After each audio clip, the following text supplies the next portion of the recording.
जय हिंद दोस्त। सीखो जी के करंट अफेयर के सीरीज में ये आपका 8वां सेट है जो 30 सितंबर और 1 अक्टूबर बुधवार को रिलीज होने वाले 20 क्वेश्चन का कलेक्शन इंपॉर्टेंट, ठीक है, जिसमें आपका डिस्क्रिप्शन के साथ इसमें डिस्कशन होगा। ठीक है, तो चलते हैं पहला क्वेश्चन।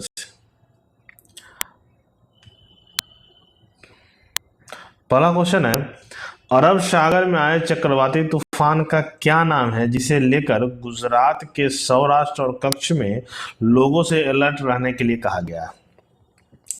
तो देखिए, अरब सागर में जो एक तूफान आया है उस तूफान का नाम है असना। तूफान का क्या नाम है? असना। अभी असना का मतलब क्या होता है समझिए। ये अरब सागर में तूफान जो है उसका नाम क्या है आपका? असना। ये 1976 के बाद सबसे बड़ा तूफान आया है और ये तूफान का नाम किसने दिया है? पाकिस्तान ने। ध्यान दीजिएगा, किसके द्वारा दिया गया नाम है? पाकिस्तान, जिसका उर्दू अर्थ है जिसकी प्रशंसा की जानी चाहिए या स्वीकार करने योग्य। तो तूफान का नाम क्या है? असना, और किसके द्वारा? पाकिस्तान के द्वारा दिया गया है। ठीक है, अगला क्वेश्चन है, निम्न से किस शहर में भारत के पहले टेम्पर्ड ग्लास जो मोबाइल में फोन में यूज होता है का उद्घाटन किया गया? ठीक है, तो ये उद्घाटन जो किया गया है किस शहर में? तो ये टेम्पर्ड ग्लास का जो उद्घाटन किया गया कहाँ आपका? नोएडा में। ठीक है, यूपी के नोएडा में। ठीक है, ये पहला टेम्पर्ड ग्लास का 30 अगस्त 2025 को ओपनिंग किया गया। ठीक है, और किसके द्वारा? ये ऑप्टिमस इंफ्राकॉम, ये भारत की कंपनी है, और कॉर्निंग यूएससी कंपनी ने मिलकर इसको ओपन किया है। ठीक है, और ये किस तकनीक पर काम करेगा? इंजीनियरिंग बाय कॉर्निंग तकनीक, ये एक तकनीक है और इसका उपयोग कहाँ होता है? मोबाइल फोन और इलेक्ट्रॉनिक डिवाइसेस में। ठीक है, तो कहाँ खोला गया है? नोएडा में। कौन कंपनी है? ऑप्टिमस इंफ्राकॉम और कॉर्निक, भारत और यूएसए की कंपनी का ज्वाइंट इन्वेंचर है। राज्य है कि निम्न से किस राज्य में भारत का पहला पूर्ण स्तरीय सेमीकंडक्टर संयंत्र खुला है? ठीक है ना, सेमीकंडक्टर संयंत्र। तो ये सेमीकंडक्टर संयंत्र खुला है, कहाँ खुला है? गुजरात में। कहाँ खुला है? गुजरात में खुला है। ठीक है, गुजरात में outsourcing semiconductor assembling and test OSAT pilot project है, जिसके अंतर्गत क्या? गुजरात के सानंद जिले में, याद रखिएगा, गुजरात के सानंद जिले में इसका शुरुआत किया गया है। ठीक है ना, और किसके द्वारा विकसित किया गया? सीजी सेमी के द्वारा विकसित किया गया है। ठीक है, तो कहाँ? गुजरात के सानंद जिले में। अगला क्वेश्चन है कि किस राज्य में लाडो लक्ष्मी योजना की शुरुआत की गई है? लाडो लक्ष्मी योजना, तो देखिए, लाडो लक्ष्मी योजना की शुरुआत की गई है कहाँ? हरियाणा राज्य में। कहाँ की गई है? हरियाणा राज्य में लाडो लक्ष्मी योजना की शुरुआत। अब ये समझिए, ये महिलाओं को आर्थिक मदद देने के लिए इसकी शुरुआत की गई। इसके अंतर्गत क्या कहा गया कि 2100 रुपया आर्थिक मदद दिया जाएगा प्रत्येक महिलाओं को। ठीक है ना, इसमें कुछ कंडीशन है, ये केवल हरियाणा के महिलाओं को मिलेगा, उम्र 23 से 60 साल के बीच होनी चाहिए और फैमिली इनकम 1 लाख से कम होना चाहिए, और उसके साथ उसका पति जो उनके हस्बैंड होंगे वो कम से कम 15 साल लगातार हरियाणा में निवास किया होना चाहिए। ठीक है, तो ये लाडो योजना कहाँ मिलेगा? हरियाणा राज्य में। याद रखिएगा, 2100 रुपया की आर्थिक सहायता मिलेगी। निम्न से किस राज्य में महिलाओं को रोजगार देने के लिए महिला रोजगार योजना शुरू किया गया? ये भी उसी तरह का योजना है। ये योजना शुरू कहाँ किया गया? बिहार में। कहाँ योजना शुरू किया गया है? बिहार में। बिहार में योजना शुरू किया गया है कि प्रत्येक परिवार के एक महिला को दिया जाएगा। ठीक है ना, और कितना? 10,000 रुपये की मासिक वित्तीय राशि, जो डायरेक्ट बेनिफिट ट्रांसफर डीबीटी की तरफ डायरेक्ट उसके अकाउंट में आ जाएगा। कुछ दिन आगे चलकर उन्हें कितना रुपया का लोन मिलेगा? 2 लाख रुपया का लोन मिलेगा, और उम्र किसके किसके बीच है? 18 से 60 साल के बीच। सबसे ज्यादा आवेदन कितना? 1 करोड़ के आसपास इसका आवेदन लिया गया है कम से कम, और उसमें कंडीशन है कि वो जीविका स्वयं सहायता समूह से जुड़ा होना चाहिए। ठीक है, और ये भी एक परिवार एक महिला के तर्ज पर इस योजना का लाभ ले सकते हैं। ठीक है, तो क्या होना चाहिए? जीविका स्वयं सहायता समूह का सदस्य होना चाहिए, 18 से 60 साल के उम्र के बीच होना चाहिए, 10,000 मासिक उसको मिलेगा आर्थिक सहायता बिजनेस करने के लिए। ठीक है, स्वर्णमुखी नदी को बचाने और पुनर्जीवित करने के लिए तिरुपति शहरी विकास प्राधिकरण द्वारा शुरू की गई विशाल योजना का नाम बताइए। ये तिरुपति मंदिर कहाँ है? ये आंध्र प्रदेश में। ठीक है, कहाँ है? आंध्र प्रदेश में। और इस योजना का नाम क्या, ऑपरेशन स्वर्ण। क्या नाम है, ऑपरेशन स्वर्ण। ठीक है, अब इसके बाद जानिए तिरुपति शहरी परियोजना ने ऑपरेशन स्वर्ण मतलब नदी और नाला जागरूकता के लिए स्वर्णमुखी जल निकाय कार्रवाई, मतलब स्वर्ण नदी से जो नाला और नदी निकलती है उसकी साफ सफाई के अंतर्गत है। ठीक है, इसके अंतर्गत क्या योजना है, भूमि हड़पने वालों से बचाना और प्रवाह क्षेत्र को पुनर्जीवित करने का उद्देश्य है। ठीक है ना, और ये स्वर्ण नदी कहाँ से निकलती है, ये पूर्वी घाट से 300 मीटर ऊंचाई चित्तूर जिले के पकाला गांव के पास से निकलती है। ठीक है, ये चित्तूर जिले के पकाला गांव से निकलती है। क्या है, ऑपरेशन स्वर्ण।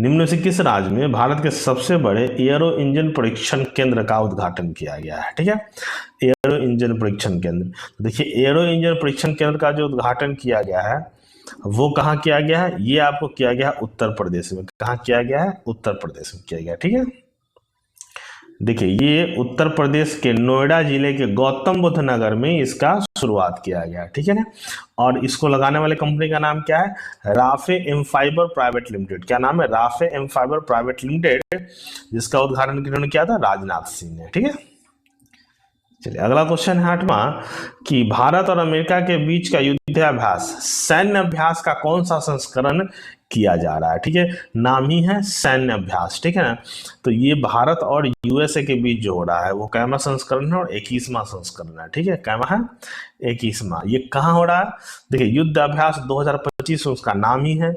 फोर्ट वेनराइट अलास्का यूएसए में किया जा रहा है 1 से 14 सितंबर के बीच। कब है, 1 से 14 सितंबर के बीच। ठीक है, निम्न में से किस राज्य पर्यटक ने आकर्षण सोशल मीडिया अभियान के लिए पाटा गोल्ड अवार्ड 2025 जीता है। ठीक है ना, पाटा गोल्ड अवार्ड ये आपको पर्यटन के क्षेत्र में दिया जाता है और ये कौन सा राज्य जीता है, केरल। कौन सा राज्य, केरल राज्य। ठीक है, पाटा का फुल फॉर्म होता है पैसिफिक एशिया ट्रेवल एसोसिएशन। ये आपका फुल फॉर्म क्वेश्चन पूछता है, पैसिफिक एशिया ट्रेवल एसोसिएशन। इसके द्वारा एक वार्षिक कार्यक्रम के दौरान एशिया प्रशांत क्षेत्र में यात्रा और पर्यटन के जिम्मेदाराना विकास के लिए दिया गया। ठीक है ना, इसमें 3 को दिया गया है, एक केरल को दिया है सबसे आकर्षक सोशल मीडिया अभियान के लिए, दूसरा ताहिती टूरिज्म मार्केटिंग के लिए और नेपाल पर्यटन बोर्ड को समुदाय आधारित पर्यटन के लिए।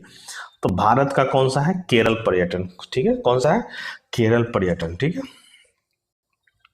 क्वेश्चन नंबर 10, निम्न में से किसे हाल ही में भारत का 29वां लेखा नियंत्रक नियुक्त किया गया है, कैग जिसको बोलते हैं, कैग नियंत्रण नियुक्त किया गया है। ठीक है, तो उनका नाम क्या है, TCA कल्याणी। क्या नाम है उनका, TCA कल्याणी। ठीक है, और ये भारत के सर्वोच्च लेखा परीक्षा संस्थान है जिसकी स्थापना भारतीय संविधान के अनुच्छेद किस में किया गया, 148 में किया गया। ये आपसे पूछता है आर्टिकल किस में वर्णित है। ठीक है ना, कैग जो है एक सरकारी स्वामित्व वाले निगमों और वैधानिक लेखा परीक्षक भी है। ठीक है ना, वो करते क्या है कि वो सरकारी कंपनियों का पूरक लेखा परीक्षण करता है जिसमें सरकार की हिस्सेदारी कम से कम कितना प्रतिशत हो, 51% हो। याद रखिएगा, जिस सरकारी हिस्सेदारी में 51% होता है उसका वो लेखा परीक्षण करती है। ठीक है ना, और भारतीय संविधान में इसका वर्णन कहाँ है, 148 से 151। ठीक है, 148 से 151।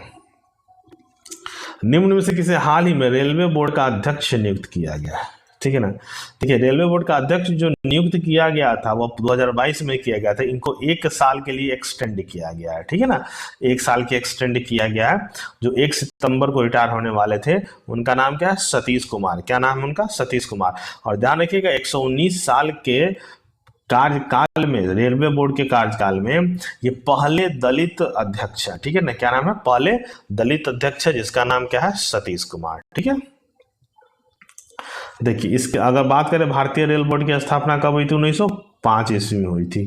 और ये रेल भारत किसको रिपोर्ट करता है, भारत के संसद को रिपोर्ट करता है। मुख्यालय नई दिल्ली। अगर मंत्री की बात करें तो अश्विनी वैष्णव। ठीक है ना, अश्विनी वैष्णव वर्तमान रेल मंत्री है।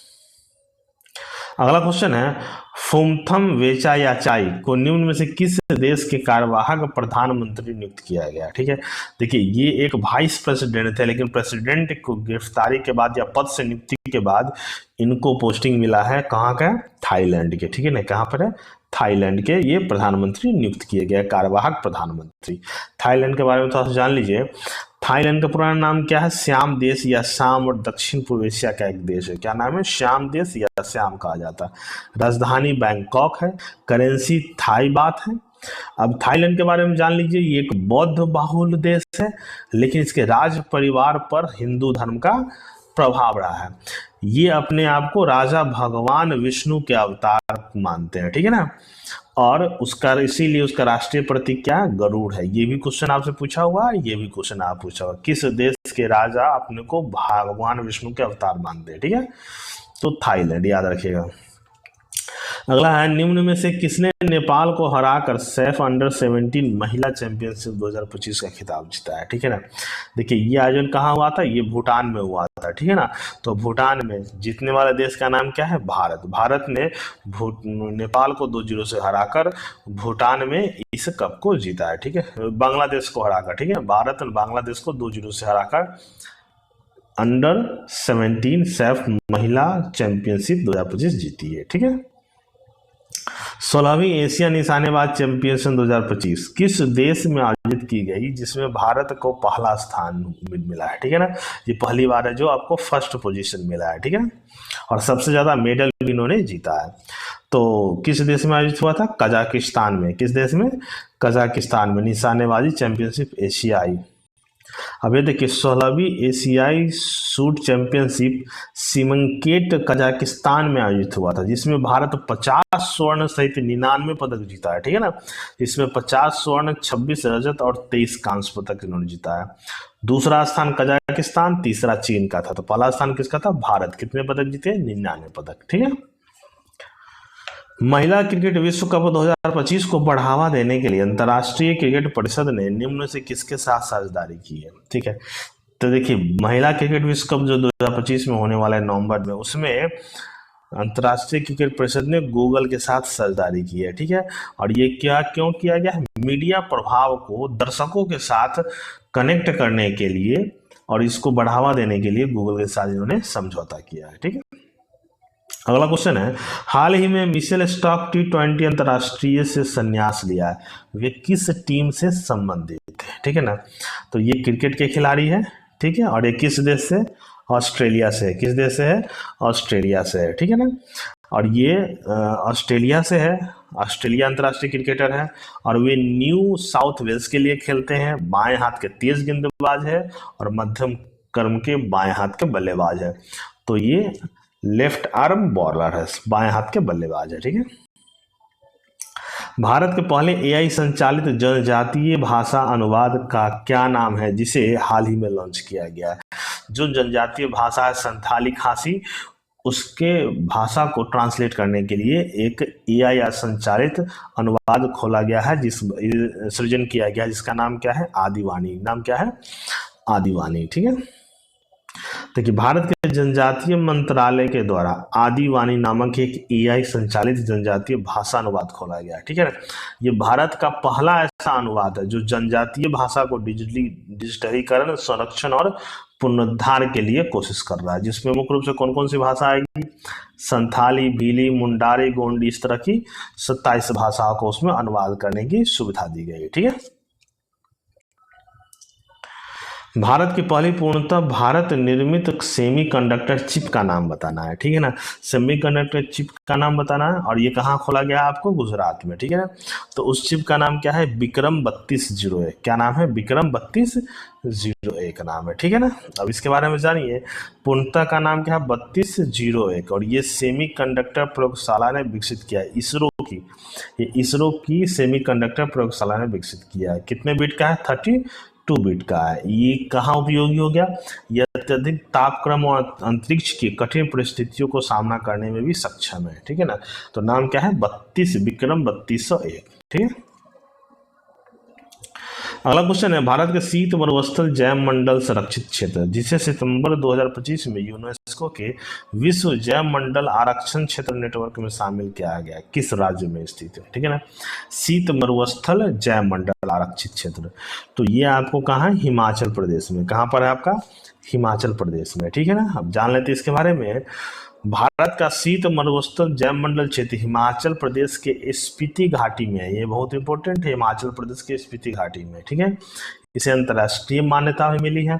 भारत के 13वें जैव मंडल रिजर्व के रूप में यूनेस्को नेटवर्क ने इसका हिस्सा बनाया है, ठीक है ना। भारत के 13वें जैव मंडल रिजर्व के रूप में, तो कहा है हिमाचल के स्पीति घाटी में, ठीक। अगला क्वेश्चन है, निम्न में से किस दिन विश्व नारियल दिवस मनाया जाता है? विश्व नारियल दिवस, ठीक है। तो देखिए, विश्व नारियल दिवस मनाया जाता है कब? 2 सितंबर को, ठीक है ना। विश्व नारियल दिवस 2 सितंबर को मनाया जाता है। इसके बारे में थोड़ा सा जान लीजिए। यह दिवस एशियाई और प्रशांत नारियल समुदाय की स्थापना 2 सितंबर 2009 को हुई थी। इसी के उपलक्ष्य में नारियल दिवस मनाया जाता है। अगर बात करें भारत की, तो भारत विश्व का तीसरा सबसे बड़ा नारियल उत्पादक देश है। इंडोनेशिया पहला, दूसरा फिलीपींस, ठीक है। तो भारत तीसरा सबसे बड़ा नारियल उत्पादन देश है। केरल, भारत में केरल सबसे ज्यादा नारियल उत्पादन करता है, उसके बाद कर्नाटक और तमिलनाडु। तो इसमें सबसे अच्छी जानकारी ये है कि तीसरा सबसे उत्पादक देश है। अगर हम राज्य की बात करें तो केरल सबसे बड़ा उत्पादक देश है, दूसरा स्थान कर्नाटक और तमिलनाडु का आता है, ठीक है। तो ये आपका 20 क्वेश्चन था। इसको आप पढ़िएगा, शेयर कीजिएगा, लाइक कीजिएगा, कमेंट्स कीजिएगा। अच्छा लगे तो धन्यवाद।